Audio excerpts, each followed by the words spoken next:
Let's stand, and this next song we're going to sing is called There's Nothing Our God Can't Do.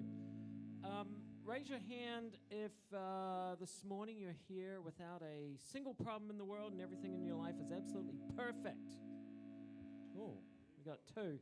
Security, can you come and remove these two people, please? No perfect people allowed. No, the rest of us probably have some issues, some needs, something that we need maybe a God-sized problem in our life that we need a big God to fix. So this next song is about that. So as we sing, let's declare it this morning.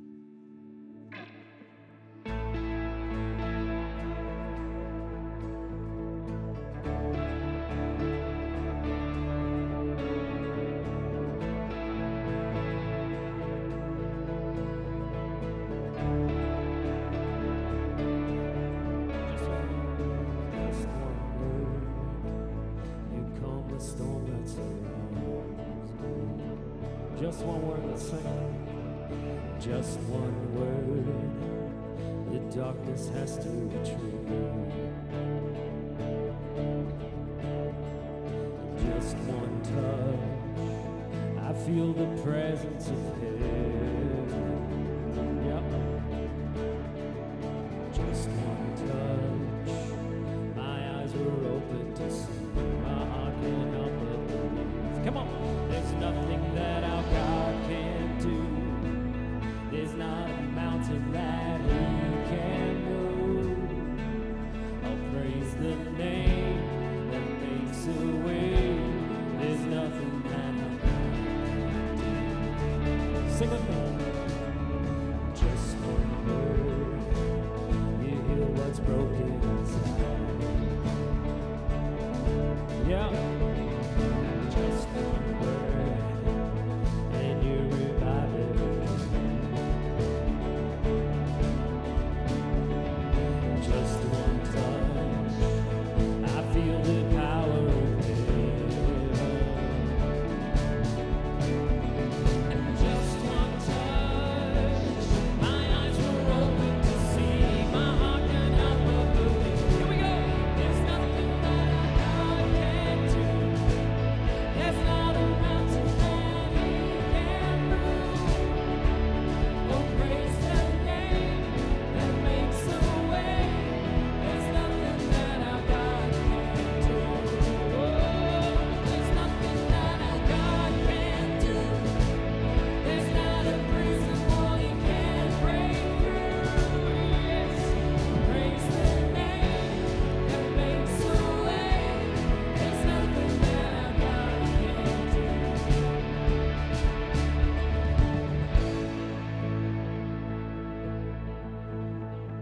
This morning we can believe for those God-sized problems in our life to be removed by a higher power, yeah?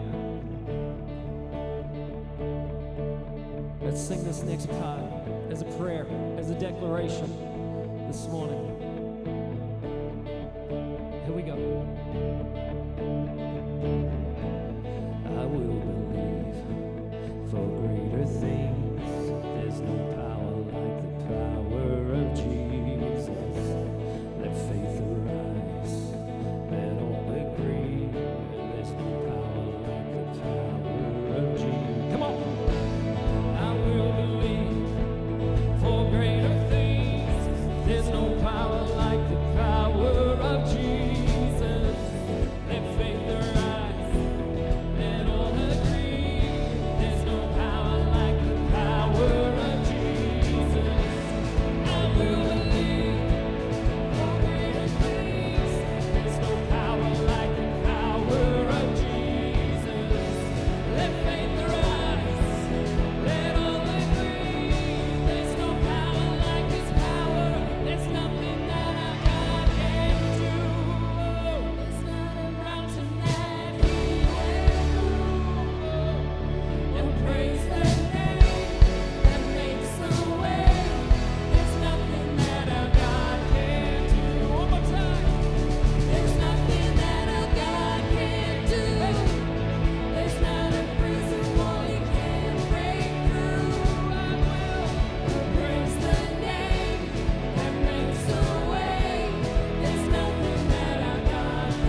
Let's all sing Never Walk Alone.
You are my strength and shield, and I have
every triumph and every failure.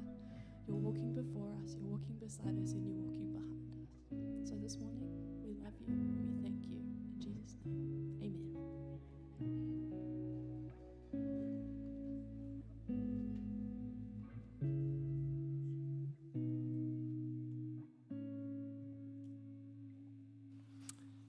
Hey, it's so good to have you all here. If you're joining us for the first time today, we've been in a series titled Sleeping Giants, and we've been focusing on a number of different Bible characters and just looking at the unlocked potential of people and what God can do through ordinary anybody just with their skills or who God has created them to be. And this morning, it's my privilege to actually call Leandro on stage. He's doing something incredible with his skills and his gifting, and I thought, hey, I'd love him to come up on stage. So can we give him a hand? Hello. Leandro, for those who don't know you, you've been around Gracegate for a bit, you've been in and out, coming to visit, but tell us a bit about who you are, where you're from, and what you get up to. I tell everybody actually that my name is Leo, just because it's easier for you guys. Okay. My name is Leandro. Can you say that? Oh, let's try. There's this sound in Portuguese that's DR, and we use it a lot, but it's dro. Dro. I like that. Leandro. In my language, it's common. Okay. And it's a common name, but my full name is Leandro Mainardes da Silva. Sounds good to me. Yeah. It's hard for people to repeat, but I say, just call me Leo. Yeah, Leo. Okay, Leo's good. But I come from Brazil, Yeah. from a city called Curitiba in South Brazil. The weather is very similar to Auckland, so that's why I was able to adjust easily. Okay. And I come from a church that the name is Gate. Not Gracegate, but just Gate. Okay. Which is Portão. Say it again. Portão. Porton. Okay. No, Portão. Oh, a poor town. Is that it? Portão. Okay, I'm confused. You're going to have to help me out today. Which means big door. It's kind of... Big dog? Big door. Oh, big door. Okay. Man, I'm really bad today. Do we have an interpreter in the house today? I'm sorry. Yeah, but good. tell us, I know you're really passionate and I know you're doing some incredible things for God. Do you want to tell our community a bit more about that? All right, so I came to New Zealand to work for Hope Channel, Channel 27 on Freeview. So it's a Christian channel. We're there just to help people to get closer to God. We don't have ads, we don't charge money, we don't expect people to give us money, anything like that. It's just how can we get people out there to know more about God. Awesome. And that's who we are. So it's Hope Channel, Channel 27, and I am responsible for the production department. So of course it's a TV, so we need content 24/7, but the content that we produce in New Zealand, that goes through my department. Okay. So when you speak about production, help us out. What does that look like on a day-to-day basis? It will involve like scripts, filming, editing, storyboarding, motion graphics, animations, illustrations, and getting something that looks good for broadcast and just put it out there. Okay, Yeah. amazing. And so, Leandro, you doing that on a daily basis? That's your full-time job? Yes, that's my full-time job. I guess in the past I was more connected to motion graphics Okay. and animation, and that's why I like so much all the things that you guys do on the screen. It looks really good. Your team is really good at that, and especially like the design around this idea, Sleeping Giants, you know. But yeah, that's what I used to focus on. Today is more about the strategy. So Okay. because I have a team with me, Yeah. how do we start something? How do we make it effective? And how do we get from here to where we want to be? And how do we deliver the results that we want? So Okay. that's my... And through your work and your team's work, what's the why? Like, what's the end result? Why are you guys producing content? What's the purpose of it? I think Hope Channel wants people to have a relationship with God. Okay. And the challenge is, how do we speak their language? Because sometimes in churches, we are used to speak with the people inside of the building. And it's not Yeah. hard to find that. It's very common, actually. So how do we speak their language? And speak with them and actually find ways to connect them with God. And Love that. That's the main purpose. Yeah, love that. And you know, that's one of our our core beliefs here at Gracegate is that we're trying to, break down all the barriers to help people who are far from God to understand the gospel. So that's awesome. Now, I want to open this conversation because this is a big conversation, but I think we need to be speaking about it a lot more, and that is the incredible use of AI, or not incredible use of AI. I don't know. Depends what side of the coin you're on, but I know you're doing some things with AI. There's a number of people who are so passionate about the use of AI, and also some who are very hesitant. What are your thoughts around it in the context of like the church using it? I think AI is changing the creative world, but not only that, expanding it, right? So we are able to do things now that we were only dreaming 1 year ago, right? And that gives us many opportunities, especially to let people explore the Bible, the gospel, what happened, how it happened, how did it feel, So maybe 3 years ago, we started using AI for content production. It started with ChatGPT and scripts, and then it went to image generation, illustrations, and video generation, and audio generation, voice cloning, and now conversational AI and apps that we can all develop. Like anybody can do it. I'm not a programmer, but one of my passion projects is to develop an app called Disciple X. Okay. And with this app, people will be able to speak with Bible heroes. Imagine if you could speak with Moses. What would you ask him? And then we load all the knowledge that the Bible has about Moses into this one AI, and then behave like Moses. Okay. And let's have a conversation about it. So this is the main idea about this app called Disciple X. Okay. And the one thing that I've been working in the last few weeks is how to give emotion to AI. So every time the AI will say something, it comes with instructions for the voice, because that's a conversational AI, right? Yeah. And then it will speak with sadness, with happiness, with emotion, connecting with you not in a human level, but it will try. Yeah. But there's a boundary, right? But that sounds incredible. But that's why I say weekly we see advances in this technology that let us do things that 1 year ago we were only dreaming about. Yeah. Just for interest's sake, this is interesting for me. Who's using AI? Anybody? You guys want to put your hand up? ChatGPT? Anything like that? Yeah? Okay. No. Now I know this past week, or so, like you've been sitting and listening to some of the series, and then you're like, oh, let me create something just for the series. And so Leandro has actually made something. So this is using some of the AI technology. So should we give it a watch? Yep, let's go. Okay, let's have a look at this guy.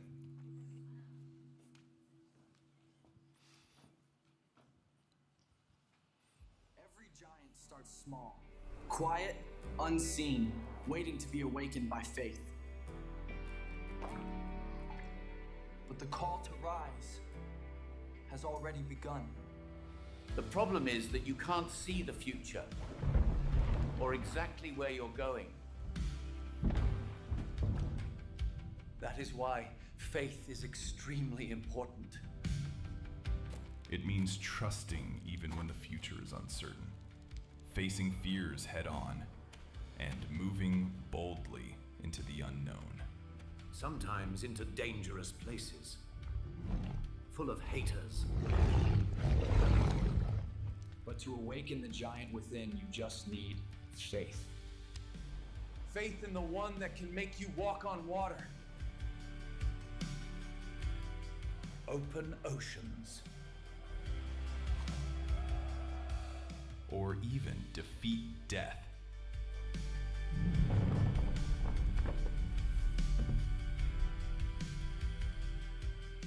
Rise up, sleeping giant. Your faith will shake the mountains. We are sleeping giants, hearts too strong to hide. When the world says we are nothing, we will stand. We will rise. We are sleeping giants, and it's time to come alive. Wow.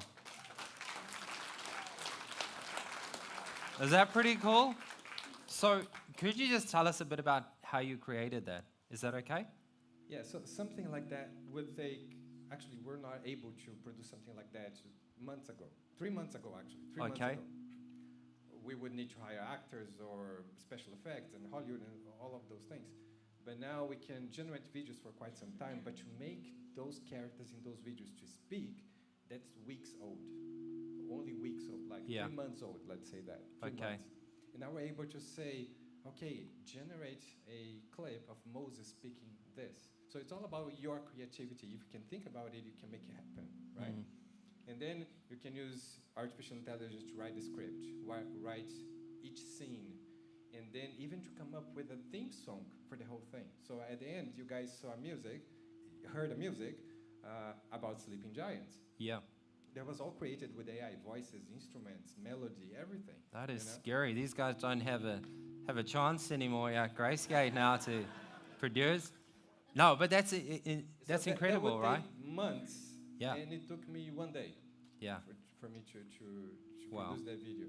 But that's the thing. Now, a lot more things are possible, you know? Yeah. And we can use that to advance the kingdom of God. Yeah, I love that. And I think that's a conversation that we want to start, because I think that's important to see the capabilities and to see what we can do with AI to continue to make an impact for the kingdom. But we're really grateful for you, Leandro. He told me this morning that the way he got into producing and everything was you sat at the back of the church behind the PowerPoint slides, switching the slides, and you got interested in this career. That's how it all started, like just PowerPoint slides for the worship team, and then small videos for the church, for the Portão Church. Okay. Gate Church. Got it. And then from there to small weddings, to small events, to actually a career in broadcasting and video production. And yeah, just using maybe my passion to inspire other people to have a relationship with God, as I see many other people here do the same with their passion. Yeah. So it's all about sharing what God gave you to inspire other people Love to it. have a relationship with Him. Love it. Thank you so much, Leandro, for your gifting and also for what you're doing, even outside of Gracegate and for the rest of the world. We appreciate you. And yeah, if any of you are interested, have a chat with Leandro. Sure, you'll be around after church. So yeah, thanks so much for your time this morning. Thank Let's you. give him a hand.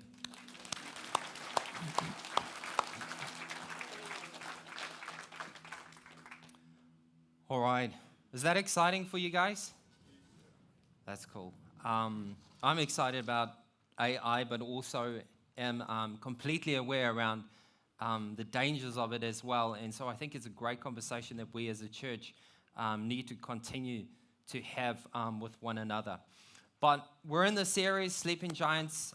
Today is going to be one of, honestly, this is one of my favorite Bible stories and characters. And the reason I say that, especially because of this character, his name's Elijah, is because there was a season in my life where my faith was weak, when I was just finding it really hard to see God and to experience God and grasp everything, even just believing that He is truly good. And this story actually really resonated with me, and it's inspired me all throughout my faith journey now. And so today, as I share this story, it's quite a long one, but there's some key elements that I really want to communicate this morning. And I really hope if, no matter your faith background, no matter if you're, so passionate about Jesus, or if you're still brand new to faith and you're exploring, I hope that today's story can connect with you in some way, and that you can see that this is just a human character with a divine God who does something incredible through his life, and that he wants to connect with us as well. So we're going to kick off the story. It's found in 1 Kings chapter 17.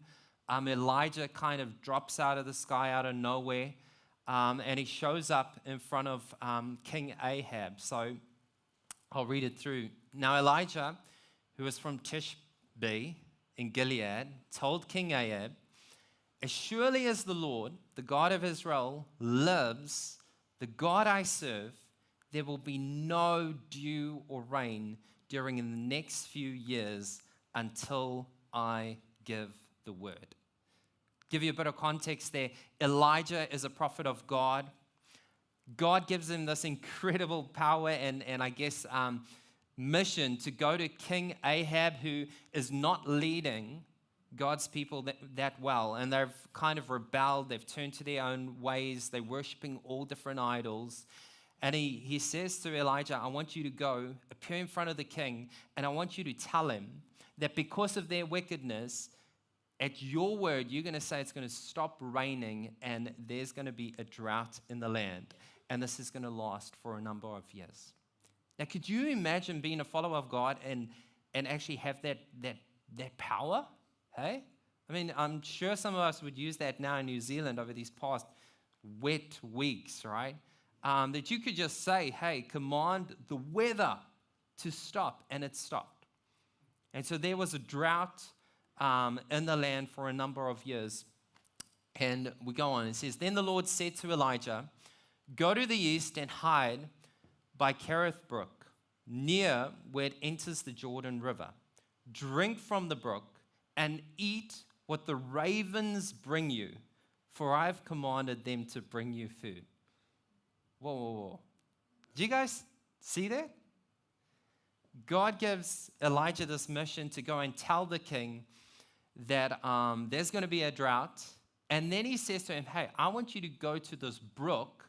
I want you to hide away there because he is now a wanted man because of what he's doing with the weather. And he says, while you're there, okay, I'm going to feed you through the ravens. Crazy story. I've commanded you to go and do that. So what does Elijah do? So Elijah, he did as the Lord told him, and he camped beside Kerith Brook, east of the Jordan. Here's one thing. If you don't get anything out of this whole story today, here's one take home that you can do. If God tells you to do something, it's for your best interest, and just be obedient and follow through with it. Just do it. If God's speaking to you and he's telling you to do something and you're not exactly sure about it, just follow him. He's faithful and he will lead you through it. I can guarantee you. Yeah, Elijah, he does what God tells him to do. So he goes to this brook east of the Jordan. The ravens brought him bread as God had commanded would happen, and meat each morning and evening, and he drank from the brook. Isn't that a good life? Hey, the rest of the nation is in drought. Elijah escapes, goes and hides away, and ravens, dirty birds, are bringing him food on a daily basis. Man, what do you think Elijah is experiencing? What do you think is going through his mind currently? What do you think his emotions are? How do you think his spiritual faith is in God at this point in his life? Hey? I think he'd be on fire. I mean, just a couple of days ago, he said it to stop raining, and it stopped raining, and our birds are bringing him food. It's like things are going good in life. You ever been in that season in your life where like life is just, there's momentum, things are working out. You asked that girl out, she said yes, like God is good.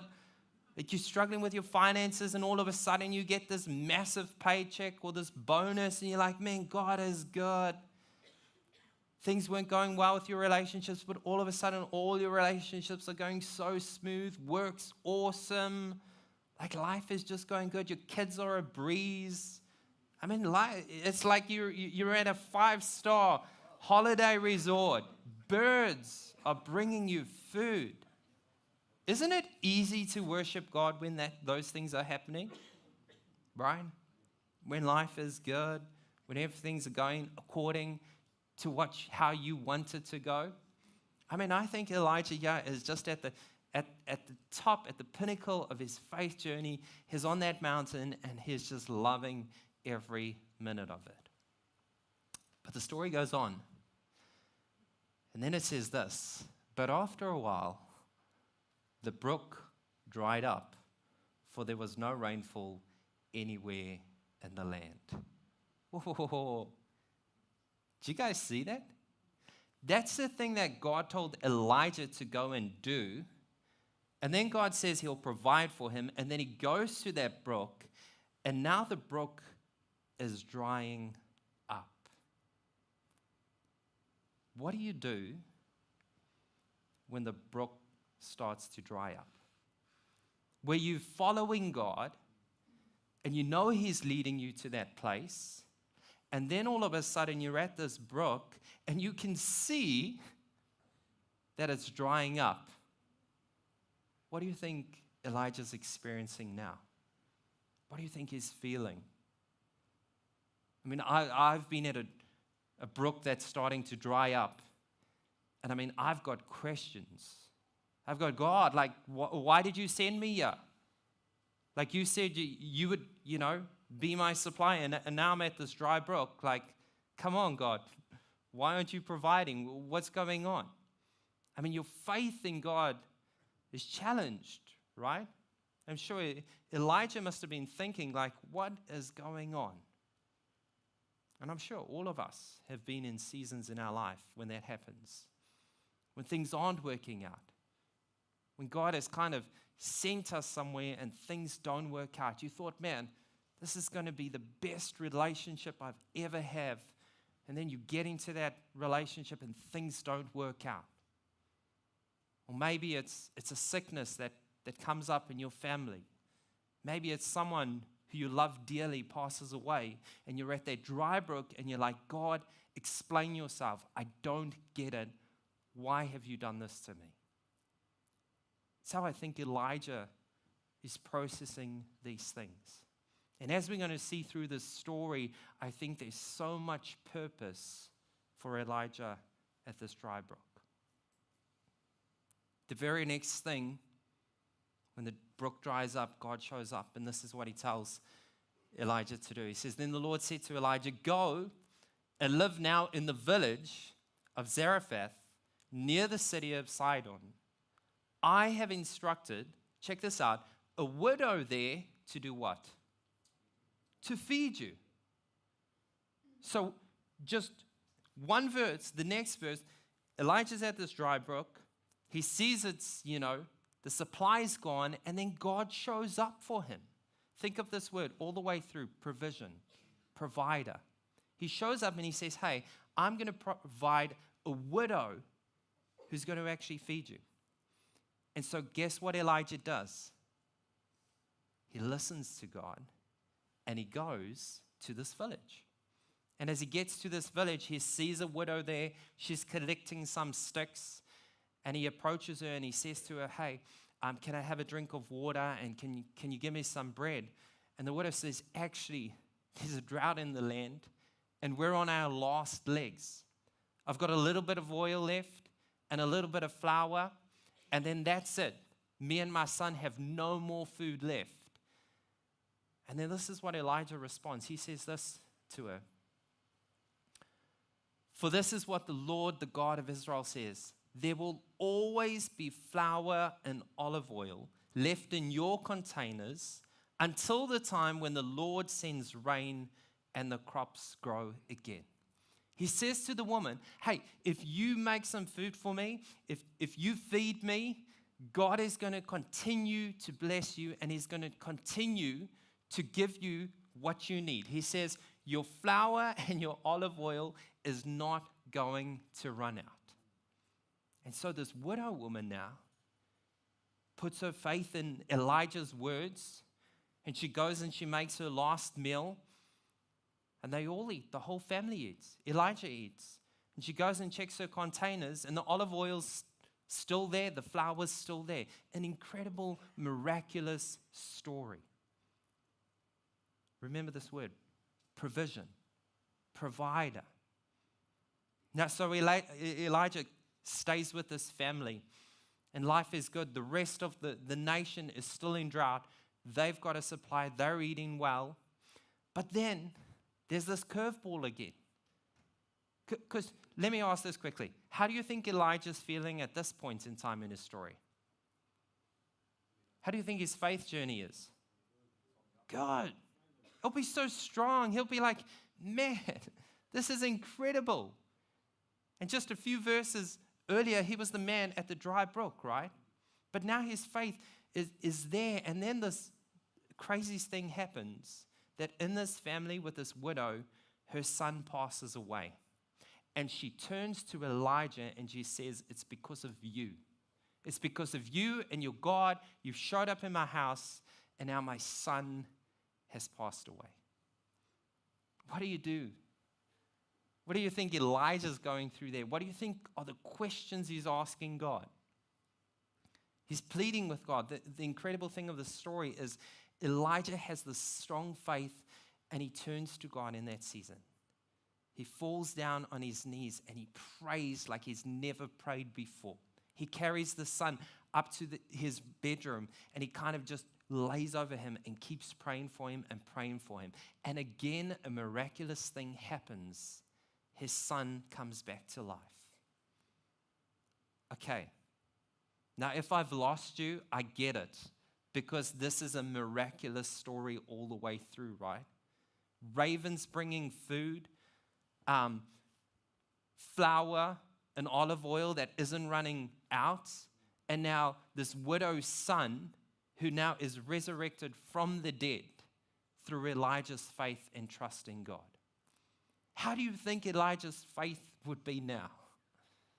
Hey? I mean, it will be as strong as you can imagine, right? And so then God challenges him and he says, hey, I want you to go back to that king, to go back to King Ahab, to approach him, and I actually want you to help the nation, the Israelites, turn back to me. And so Elijah does that. He moves back to King Ahab, and he kind of summons them to a battle because they're all following different prophets. And he says, hey, I want to get in the ring with you guys because I am so faithful and trusting in God now. And then this is what he says to them. He calls actually all the Israelites. He calls 450 prophets of Baal and 400 prophets of Asherah.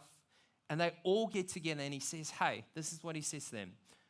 Elijah stood in front of them and he said this, how much longer will you waver, hobbling between two opinions? He said, if the Lord is God, then follow him. But if Baal is God, then follow him. But the people were silent. No one said anything. I mean, and I can understand why, because they're living in a drought. I mean, they're kind of at that dry brook, and their thoughts of God or their trust or their faith in God is like, we don't know if he'll be our provider. And so it's at this time that Elijah challenges these false prophets. And he says to them, okay, this is what I want us to do. He says, grab some sticks. I want you to grab some sticks. I want you to get 2 bulls. And then I want you to actually chop the bull up and put it on this altar. And then all you false prophets, all right, you prophets of Baal, I want you to call on your gods. I want you to do whatever you need to do. Call on your gods. And if your God sends fire and destroys this and burns it up, we will know that your God is the true God. But he said then, I'll do the exact same. And if our God sends fire, we'll know that he is the true God. And so the prophets of Baal said, okay, we'll go first. And so they built this altar. They put all sticks there. They put the bull on there, and they did whatever they could to cry out to their God, to say, hey, show up for us now so that we can tell them and they can see that the God of Baal is the right God to serve. And they did that and nothing, all morning, all afternoon. There was a point where they were even cutting themselves out of desperation and like commitment to show that, come on, if we'll do this for you, surely you, God, will do something for us. And then Elijah, it's his turn. He grabs 12 stones. He builds an altar, each one representing one of the tribes of Israel. He gets that bull, puts it on the altar, and then he says, hey, can you guys get a shovel? and dig around this altar, and they dig around this altar, and they dig trench, and then they say, hey, bring 4 massive big jars of water and pour it on this altar. And so they pour water on this altar. He says, no, do it again. And so they bring more jars and they pour it on the altar. And he says, no, do it again. And they bring another 4 massive big jars and they pour it on this altar. And this altar is completely soaking wet. And then Elijah, he does this. At the usual time for offering the evening sacrifice, Elijah the prophet walked up to the altar and he prayed. And he said, O Lord, God of Abraham, Isaac, and Jacob, prove today that you are God in Israel and that I am your servant. Prove that I have done all this at your commands. I mean, he's saying just, God, please show up. You know, this is a prayer I have so often for our church community. I ask God that he will just prove himself to you, that he will show up in your life, that he will reveal himself to you in a way that gets you believing and trusting him with all of your heart. Elijah does this. He prays this prayer, and we'll see here, he says, oh Lord, answer me, so these people will know that you, O Lord, are God and that you have brought them back to yourself. I love this earnest prayer for his people. And look at God's response here. Immediately, I mean, remember, the whole day, the prophets of Baal have been doing whatever they can for their God to do something. Nothing happens. He prays, and then immediately the fire of the Lord flashed down from heaven and burned up the young bull, the wood, the stones, and the dust. It even licked up all the water in the trench. I mean, this is who God is. Like, he can do the impossible, right? And so this fire comes down, and as we see from this, look what happens. And when all the people saw it, they fell face down on the ground, and they cried out, the Lord, he is God. Yes, the Lord is God. They turned their faith, the whole nation of Israel again turned to understanding who the true God is. Now the story from there is a bit messy, a bit complicated in the context of like understanding who God is, but Elijah actually goes and destroys all those prophets. And then King Ahab is kind of on his way out, heading back, and guess what starts to happen? It starts to rain again. For the first time, it starts to rain.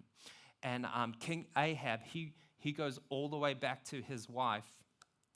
His wife was Queen Jezebel. And he says to her, who was kind of the one who was all for the prophets of Baal, and he says to her, hey, Elijah just destroyed all your prophets. And this is a response then. So Jezebel sent this message to Elijah. He said, may the gods strike me and even kill me if by this time tomorrow I have not killed you, just as you killed them. In other words, she threatens him. Now, come on. If you were Elijah, right, and you had been through all these miraculous things in your life already, what would you do? What would your response be to Queen Jezebel? Bring it on. I'm waiting for you. Like I've seen God do the impossible. Come on. I'm ready. Your threats, they don't do anything to me. I'm not even going to believe them. But look how Elijah responds. Elijah was what? Afraid. And he fled for his life. What? Nah. Elijah, the guy who stopped the weather through God, the guy who got fed by ravens, the guy who was at the dry brook, but then God supplied for him again and again through the widow, the guy who experienced someone being resurrected from the dead, the guy who challenged and who had this boldness and courage, challenge all these false prophets, and then sees the victory through God, gets one threat from a what? From a woman. I didn't hear that. And he flees for his life. Now, this could be quite humorous, right? But I wonder how many of us have one small voice come in our mind, and all our faith and our trust in everything that God has done in our life is forgotten. And we turn the opposite way and we run for it. It's interesting, because we see clearly that he's not really fleeing for his life. Because if he was really fleeing for his life, he would have just stayed there because she wanted to kill him, right? But he runs. He went to Bathsheba, a town in Judah, and he left his servant there. Then he went on alone into the wilderness, traveling all day. He sat down under a solitary broom tree and prayed that he might die. Like, he's at his lowest, and he just says, that's it. I've just had enough. I've had enough, Lord. And he says, take my life, for I am no better than my ancestors who have already died. This story is so puzzling for me, but yet so human. That at times we will believe the false beliefs or the lies, and it will bring us down to rock bottom. It will bring us down to our lowest point, and we will forget the provision that God has done for us over and over again. At this point, he falls asleep, and if we go to the next scene, then he lay down and he slept under the broom tree. But as he was sleeping, God shows up. An angel touched him and told him, get up and eat. Get up and eat. Isn't that an encouraging verse? God's speaking to you, hey, come on, just get up and eat. He looked around, and there beside his head was some bread baked on hot stones and a jar of water. So he ate and drank and lay down again. Some of you, that could be your favorite Bible verse. So he ate and drank and lay down again. Memorize it. Here God again shows up for him, and he provides. He provides. In his lowest moment, he provides for him again.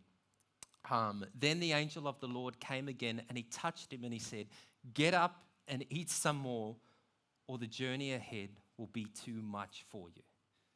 Feeds him again. Man, over and over. And this is miraculous. This is miraculous. This isn't just something that happens. If we go to the next slide, there he came then to a cave where he spent the night. And so he's fled as far as he can go. He's isolated himself so that no one can kind of find him.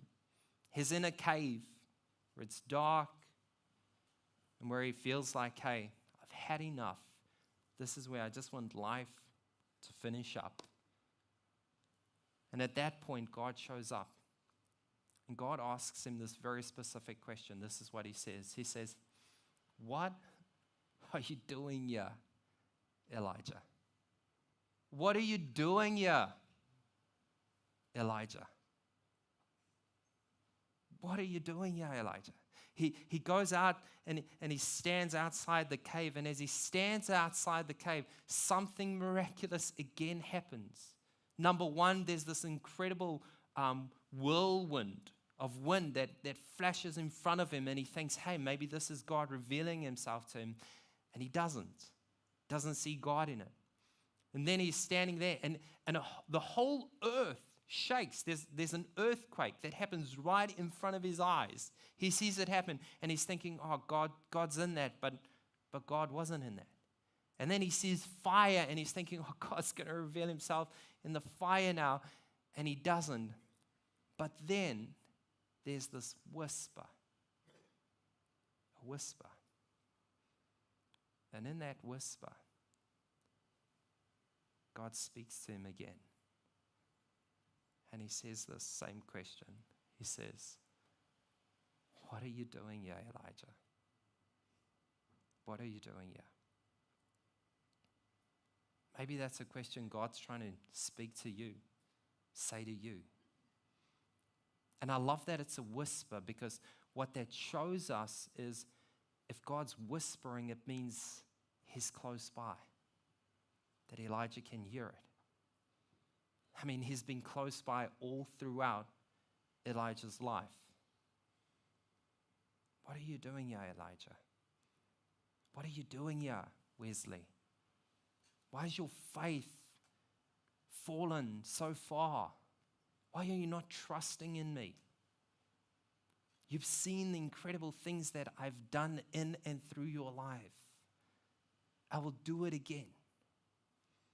You see, all the way through Elijah's life, I truly believe that God wasn't punishing him. I don't believe when that brook was drying that God was punishing him, but I think he was preparing him for one chapter later when he'd be on that mountain, on Mount Carmel, challenging all those gods and knowing that, hey, my trust and my supply doesn't come from a brook. It comes from a God who wants to do greater things in and through my life. And the incredible part of Elijah's story is he doesn't stop there, because now he goes back. The next verse says, "Then the Lord told him to go back." And I love that actually he goes back. God gives him some clear directions. And one of the directions he gives him is to kind of pass the baton on and to empower the next generation. So today, that's the story of Elijah. An incredible, miraculous, hard to comprehend, hard to believe story. But how do you fit in that story? What emotions do you resonate with Elijah when you look at his story? What are the words that are coming up for you? Do you see God as your provider? Do you see him that he will give you everything you need? And he can do it miraculously in ways that you could never even think or guess. Do you know that he's your protector? That all that time in the drought, when everyone was searching for Elijah to take his life because they knew it was he who caused this chaos, God protected him over and over again. What about your prayer life? When you're at that dry brook, are you turning to God? When you're challenged by people blaming you for circumstances that maybe are out of your control, are you turning to God like Elijah turned to God? Are you trusting in him? Do you have the confidence and the courage to pray and to know that, hey, God, I know you want to do something in and through me? How's your prayer life? You know, all throughout Elijah's whole life, we just see so much purpose that God was using him. He wasn't punishing him. He was using him. He had a purpose and a plan over his life. And this morning, I believe that no matter what season you're going through, maybe you're on that high mountain and everything is just going great for you, God wants to use you. God wants to reveal himself to you. Or maybe you're at that dry brook and you just really don't know what's your next step forward. You don't know who's going to provide. God is with you. He wants to show up. Can you answer that question for yourself today? What are you doing here, Wesley? What are you doing here? If God was speaking to you today, you look at your life and you look at the past and you ask him, he'll reveal himself to you. I'm going to invite the band up. We're going to end today with a powerful song that kind of just declares that God is who he is and that he's a provider for us. And as we sing this song, If you're at your lowest or if you're on the mountaintop, I just want to invite you to just not even think that you're in a room with 100 people, but just let this song be between you and God. Let this be your trust and your declaration as you use these lyrics to kind of just say, hey, God, I'm going to trust in you. No matter what the season is like, I want to place my faith in you like Elijah placed his faith in you. Let us stand together.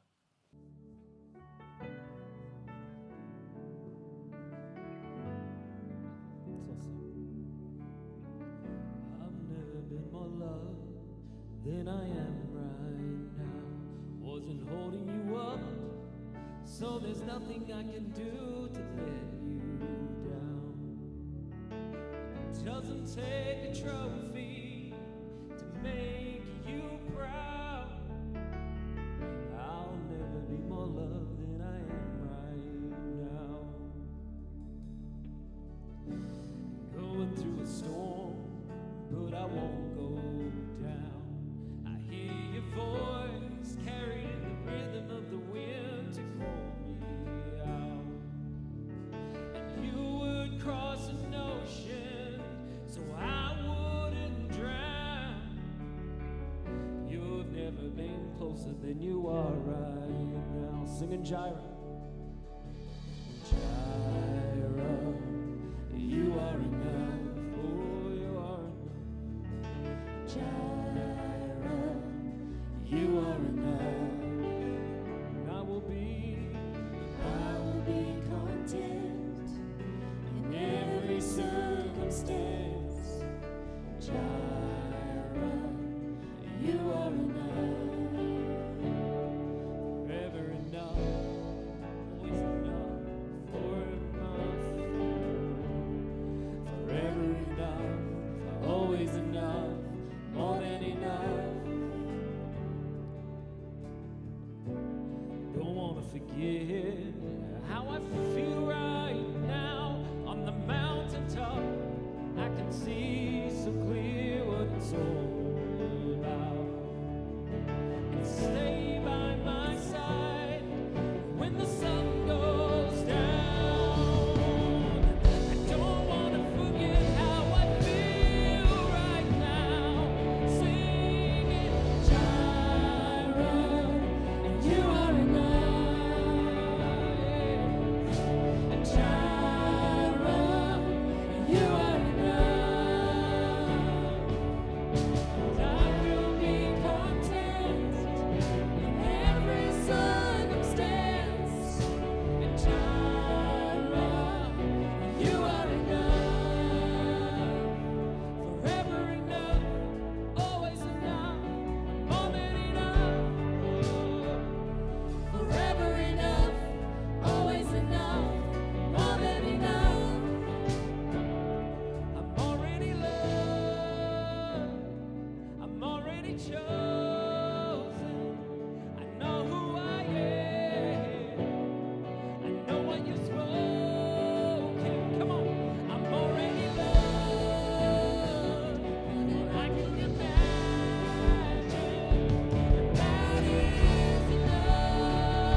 giant.